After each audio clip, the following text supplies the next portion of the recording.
4-এর থেকে 6 বেশি, 3-4 আর 6 ছক্কায় গড়েছেন 72, বল খেলেছেন 41টা। স্ট্রাইক রেট হিসাব করলে যা 175-এর বেশি। টি-20-র জন্য যে ব্যাটিং আদর্শই বটে, থেকেছেন নট আউটও। জাকের আলী অনেক যেন বাংলার নয়া পাওয়ার হিটার। তার মাসল পাওয়ারে উড়ে গেল ওয়েস্ট ইন্ডিজ। টি-20-তে টাইগারদের কাছে হোয়াইট ওয়াশের লজ্জা, যে লজ্জা ক্যারিবীয়দের জন্য বড়ই বটে আর বাংলার জন্য ইতিহাস।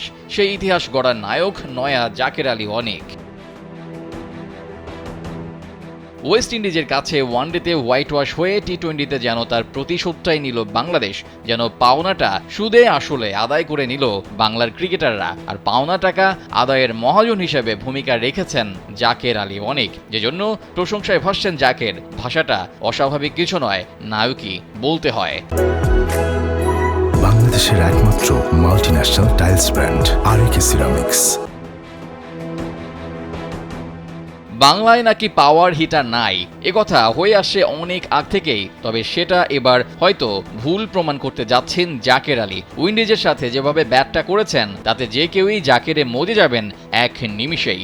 41 বলে 72 করে নট আউট। টি-20-তে 189 রান অবশ্যই খারাপ নয়, যে রান পুঁজি করে যে কোনো দলই জিততে পারে। আর সেটাই করেছে টাইগাররা। 80 রানের বিশাল জয় নিয়ে উইন্ডিজকে হোয়াইট ওয়াশের লজ্জা দিয়েছে বাংলা, তাও আবার তাদেরই ঘরের মাঠে।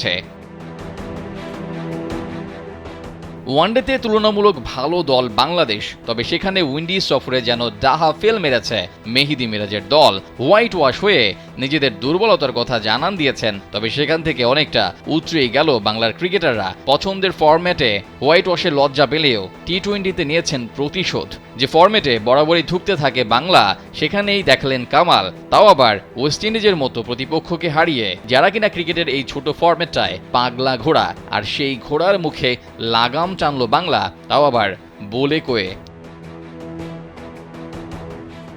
উইন্ডিজের মাটিতে এমন দুর্দান্ত সিরিজ জয় বাংলার জন্য ইতিহাস তো বটেই, টি-20-তে যেন নতুন দ্বার খোলারও ইঙ্গিত। এবার পালা এমন পারফরমেন্সকে ক্যারি করা, বাকিটা করতে হবে টাইগারদের। সাথে জাকের, তাওহিদ হৃদয়দের মতো পাওয়ার হিটারদের উত্থান ও পারফর্ম করা বাংলাদেশের জন্য পজিটিভই বটে। দেখার বিষয়ে টাইগার ক্রিকেটাররা কতটা ধরে রাখতে পারেন এই সাফল্য। রেজাউল করিম, কালবেলা।